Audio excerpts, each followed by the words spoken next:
Mit navn er Morten Bunde. Velkommen til denne guidede meditation.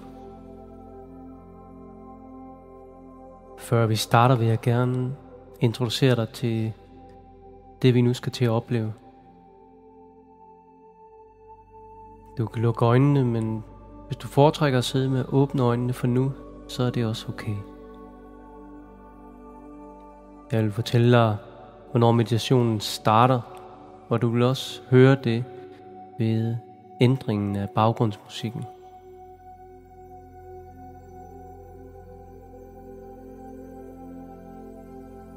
At mestre sig selv i stressede situationer. At bevare et roligt overblik i en personlig krise. At kunne skabe indre ro til trods for, at der måske er ydre kaos. Det er forudsætninger for mental og fysisk trivsel. At mestre sig selv kræver, at vi kan være fuldt til stede og i ro med det, som vi oplever. Øjeblik for øjeblik. Uden at gøre sin modgang til sin modstander. Hvorfor det er noget, vi skal bruge vores kostbare tid på. Og hvordan kan vi være i ro med det, vi oplever, når det meste af vores liv leves i et hamsterhjul? De fleste mennesker lever travle liv, og det kræves af os, at vi hele tiden tænker og fokuserer på alle de ting, vi skal. Vi er ofte så optaget af vores vigtige projekter, som skal leveres i fremtiden, at vi bruger det meste af vores vågne tid på at tænke tanker om dem. Vi tænker 60-70.000 tanker om dagen, og de fleste af de tanker er negative eller frygtsomme. Og de er ofte helt ubevidste. Man kan sige, at vi det meste af tiden kører på autopilot, hvor vi lader gamle vaner og mønstre styre vores handlinger. Det vil sige, at vi ofte lader vores gamle erfaringer, man kan sige programmer, styre hvordan vi reagerer og handler lige nu. Og da vi oftest er fokuseret på vores tanker, så er vi sjældent til stede lige nu. Og det eneste tidspunkt, der virkelig eksisterer, er lige nu. Ofte er vi optaget af alle vores problemer, og vi grubler over, hvordan vi kan løse dem. Ofte på tidspunkter, hvor vi i virkeligheden slet ingen problemer har. Oftest er vi i sikkerhed, trygge og komfortable. Men vi kan bruge en masse energi på at tænke og bekymre os om fremtiden, som måske ser ud til at blive ubehagelig eller problematisk. Og de tanker afleder os fra virkelig at opdage, at den fremtid, vi frygter, blot er tanker og prognoser baseret på vores erfaringer og oplevelser. Lige nu er du her. Jeg gætter på, at alt er roligt og godt. Du sidder og lytter til min stemme. Temperaturen er behagelig. Underlaget støtter dig. Og hvis du lægger mærke til lige nu, så er livet sikkert ganske trygt og godt lige nu. Men tankerne om en potentielt problematisk fremtid kan få kroppen til at føle, at lige nu faktisk er farlig. Set gennem linsen af farlige fremtidstanker, føles verden farlig, og kroppen bliver stresset og klar til at kæmpe, flygte eller fryse. Når vi ser verden på den måde, så vil de fleste af vores udfordringer opleves gennem et filter af frygt og uro, og verden bliver frygtsom og utryg. Vi kan træne os til at se vores verden mere klart og uden frygt og uro, uden alle vores farvede filtre. Men det kræver, at vi kan finde ind til en tilstand af væren, der kommer af at være opmærksom med vilje i det nuværende øjeblik, uden at prøve at vurdere det eller at dømme det, eller putte etiketter på det. Det vil sige at være ved fuld bevidsthed.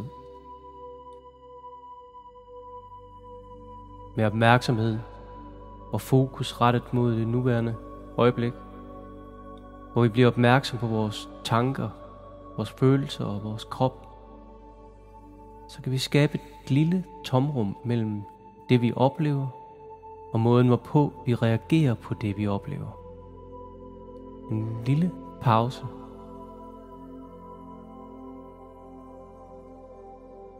Så i stedet for at reagere automatisk med frygt, vrede og uro eller tristhed over noget vi oplever, så kan vi opdage, at vores krop og sind oplever noget, som gør den trist eller vred. Og inden vi reagerer helt automatisk på det vi oplever, så kan vi kigge på det med mere neutrale øjne, trække vejret med det og beslutte at reagere på en helt ny måde. Måske med mere tålmodighed, kærlighed, omsorg og velvilje. Og vores reaktion på den ubehagelige impuls, som vi lige oplevede, vil være anderledes og måske mere i overensstemmelse med den person, vi ønsker, vi kunne være. Den måde at håndtere sit liv på kan opnås gennem træning og via meditation, hvor vi kan blive bevidste om vores vejrtrækning, vores krop, vores tanker, vores omgivelser, og vi bliver forankret i det, der sker lige nu, frem for fremtiden eller fortiden. En måde at skabe et lille mellemrum mellem det, vi oplever, og den måde, vi reagerer på det, vi oplever, er ved at blive opmærksom på vores krop.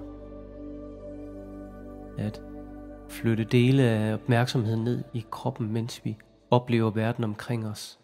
Og samtidig observere, hvad vi tænker, og hvordan vi bedømmer det, som vi oplever. Lad os øve os på det nu.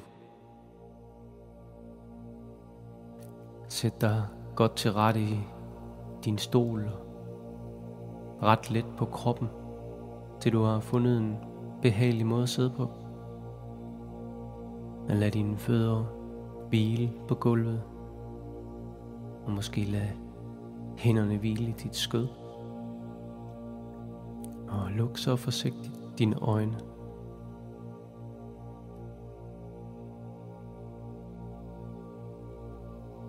Se om du kan sidde i en rank position, hvor du stadig slapper af.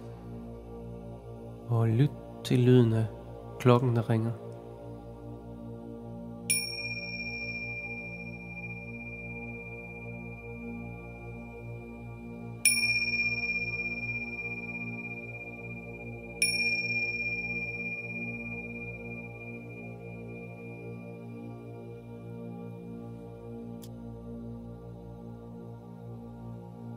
I denne guidede meditation vil vi fokusere vores opmærksomhed på vores krop, og hvad vi mærker i den øjeblik for øjeblik.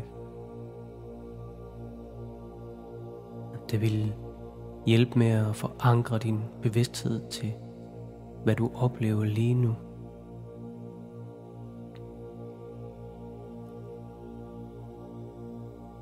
Og du vil opdage, at du ofte taber opmærksomheden i kroppen, og at du forsvinder i tanker. Og når du bemærker det, så vær venlig over for dig selv. Prøv ikke at dømme dig selv og tro, at du ikke duer til at meditere. Bring blot forsigtigt din opmærksomhed tilbage til fornemmelsen i din krop. Det er sindets natur at tænke tanker, og det forsøger vi ikke at forhindre. Det vil bare skabe endnu flere tanker. Vi træner vores sind til at være bedre til at fokusere bevidst, i stedet for at fortabe sig i ubevidste tanker. Vi lærer at lægge mærke til, når vi har hæftet vores fokus på forbipasserende tanker. Og så bringer vi forsigtigt opmærksomheden tilbage til kroppen igen. Igen og igen. Lige til det vi sanser lige nu.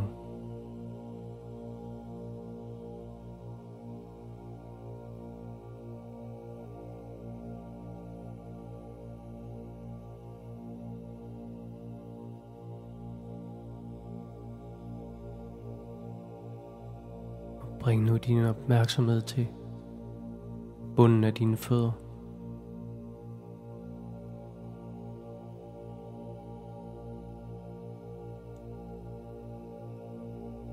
Og se om du bare kan mærke fornemmelserne i dine fødder.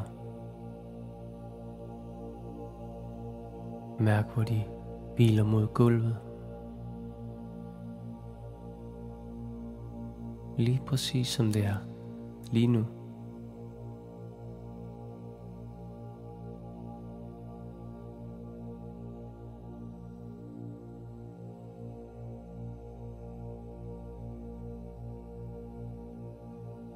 Og mens du bemærker fornemmelserne i dine fødder, så bliv også opmærksom på, at dit åndedræt bevæger sig ind og ud af din krop.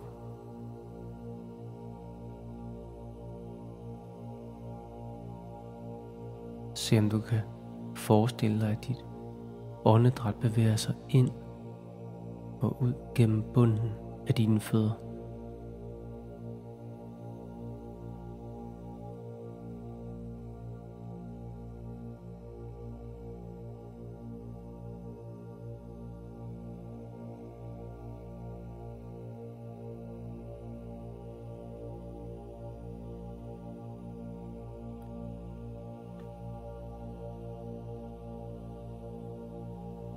Og ved hver indånding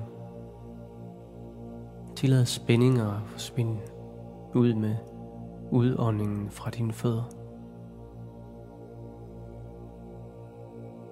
Træk vejret ind og fokuser din opmærksomhed. Ånd ud og slip spændinger.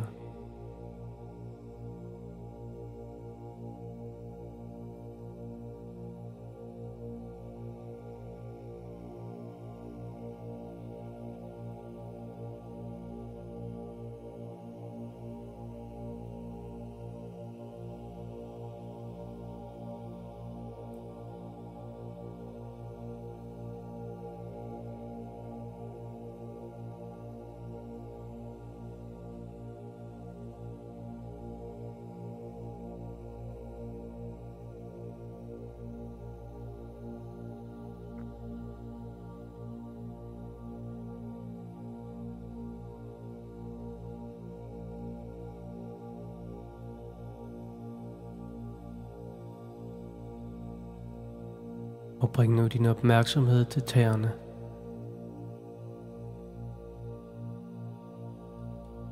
Bemærk eventuelle fornemmelser, der kan opstå. Bemærk enhver prikken eller temperaturen på tæerne.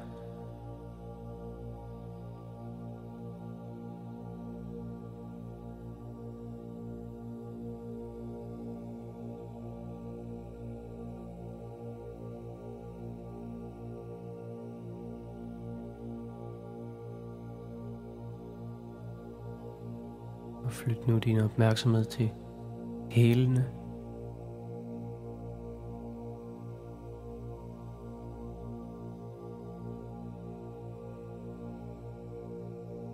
Og til fodballerne.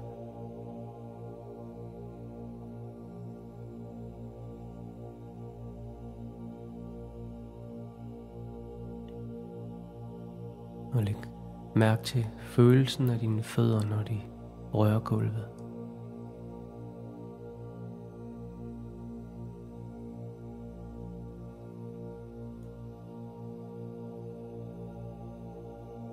Bring nu opmærksomheden til lægmusklerne.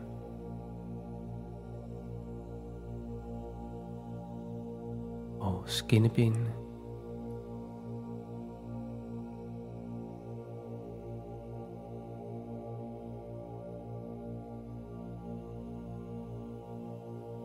Flyt så opmærksomheden til knæene.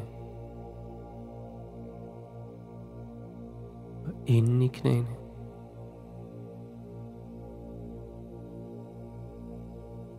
Hvad mærker du her?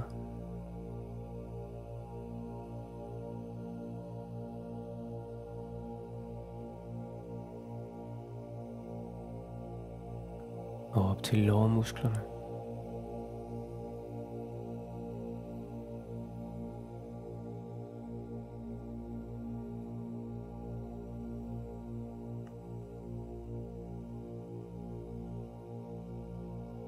Og læg nu mærke til kontakten til stolen, du sidder på. Læg mærke til tyngdekraften, der trækker dig ned i stolen.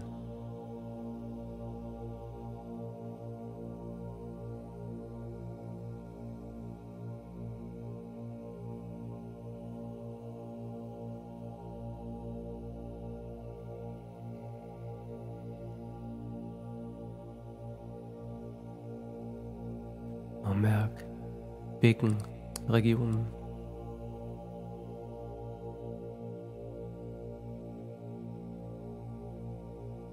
Og hofterne.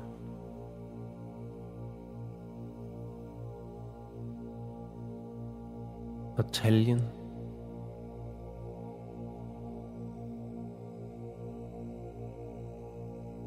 Og læg bare mærke til, hvad end du mærker. Bare vær med det, der er lige nu.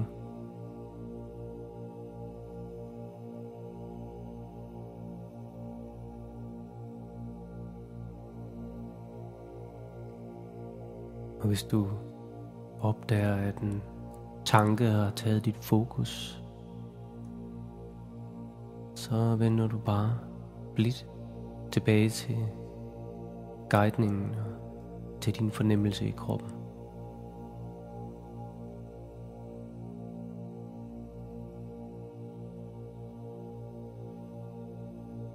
Og bemærk din lænd.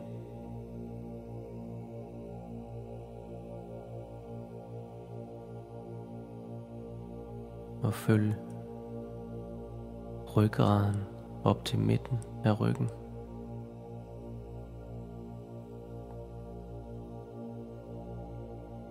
Mærk skulderbladene.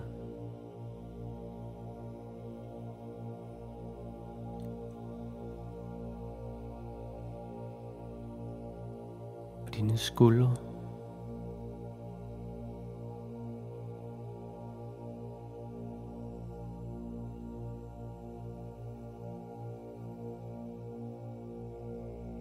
Og du kan nu slappe endnu mere af i skuldrene.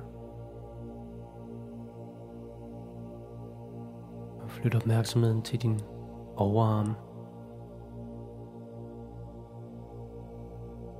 Og til din albue.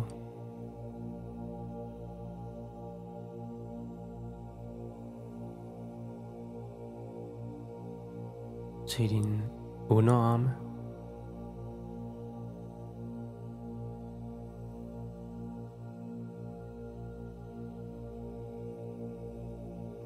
Og dine hænder.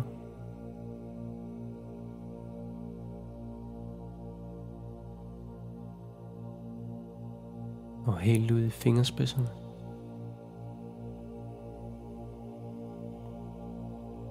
Hvad mærker du her? Måske du mærker en prikken. Måske dine fingre de er lidt kolde, eller måske de er lidt varme. Eller måske mærker du slet ikke noget.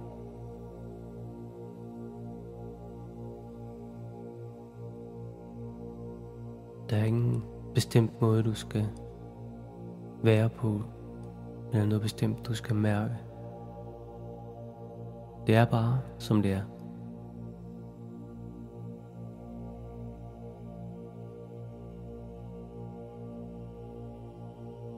Flyt nu din opmærksomhed til forsiden af din overkrop.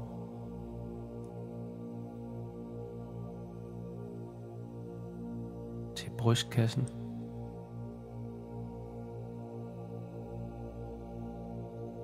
til lungerne, og læg mærke til luften, der kommer ned i lungerne og op fra lungerne.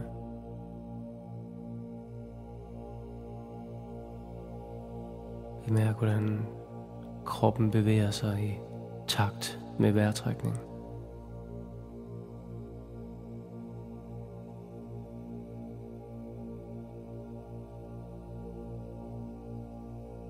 Flyt opmærksomheden til hjertet.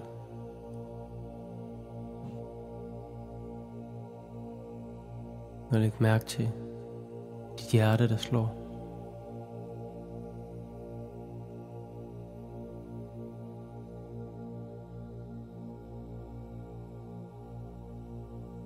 Og flyt nu opmærksomheden til dit ansigt.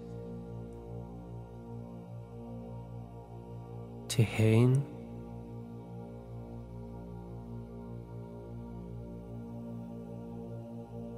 Og til læberne.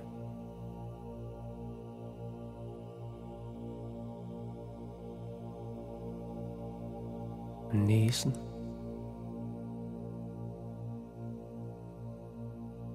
Og mærk den kolde luft, der kommer ind, og den varme luft, der kommer ud igen.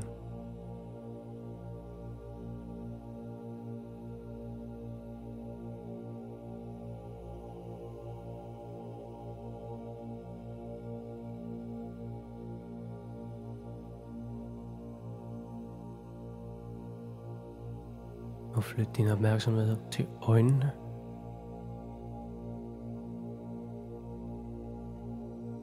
Og til panden.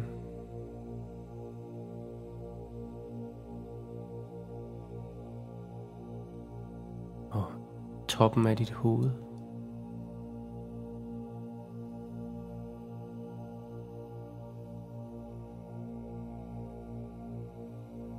Og mærk nu hele kroppen på én gang.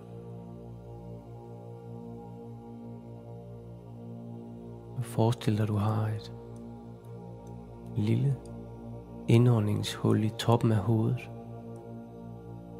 Helt oven på hovedet. Og forestil dig, at du kan trække vejret ind gennem det hul. Og lad luften suse gennem hele kroppen og ud gennem 2 huller under dine fødder.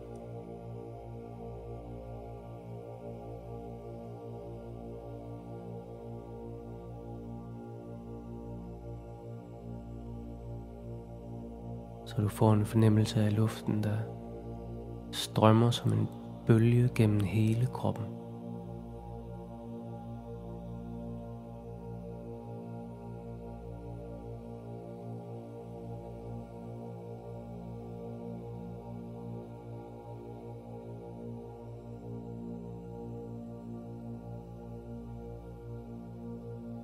Og begynd nu langsomt at bringe lidt bevægelse til kroppen. Og vrik lidt med tæerne og bevæg fingrene. Og åbn langsomt dine øjne. Og se om du kan bevare den følelse af hele kroppen, som du har lige nu, mens du kigger rundt.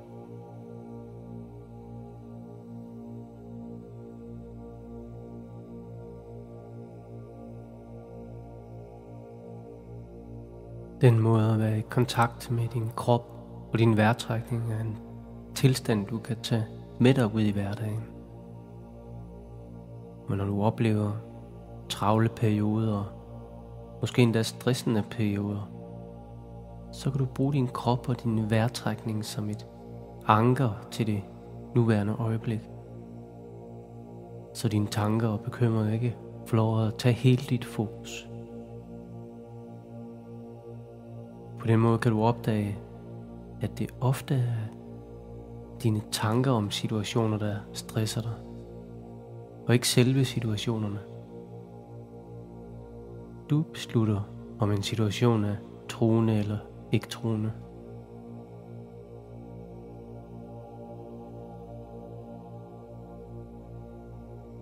Og tak for at være med på den her lille rejse i din krop og i din vejrtrækning. Og tak for, at jeg måtte være din guide.